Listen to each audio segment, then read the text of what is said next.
माननीय Shri Manoj Kumar Jha ji, concern over alarming rise in hate crimes and need to strengthen law enforcement mechanisms. शुक्रिया sir. मूलतः औपचारिकता में नहीं कह रहा हूं, लेकिन कई महीनों से इस महत्वपूर्ण विषय पर सदन के समक्ष सदन की राय अपने माध्यम से रखना चाहता था।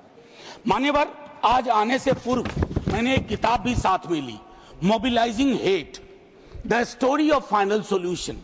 सर, ये चिंता का विषय है कि घृणा आधारित भाषण और नफरत आधारित कृत्य के कारण छोटे रसूखदार बड़े रसूखदार में तब्दील होते जा रहे हैं, छोटे ओहदेदार बड़े ओहदेदार में तब्दील होते जा रहे हैं, और चारों तरफ माहौल ऐसा हो गया है कि नफरत को नेचुरलाइज कर दिया गया है।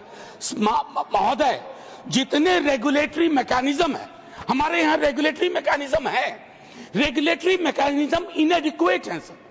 National human right commission, national minorities commission, जितनी तरह के कमीशन है, मैं माननीय गृह मंत्री जी से आग्रह करूंगा कि घृणा आधारित ये जो कृत्य हो रहे हैं, जो भाषण हो रहे हैं, उसकी वजह से सर, ये बात एस्टैब्लिश एंटोनियो गुतरेस ने भी कहा था, सेक्रेटरी जनरल थे यूएन के, कि गैस चेंबर यूं ही नहीं बन गया था, उसके पीछे घृणा की एक परंपरा थी, और वही हमने बोस्निया में देखा, वही हमने कंबोडिया में देखा, वही हमने रुवांडा में देखा।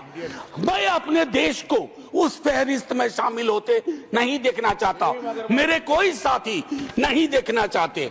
सर, जब पर्व त्योहार आजकल आते हैं ना, तो कपड़े नए, मिठाइयां नहीं, मन में रहता है किसी तरह पर्व त्योहार बीत जाए, सुख शुभ करके बीत जाए, कोई हादसा ना हो।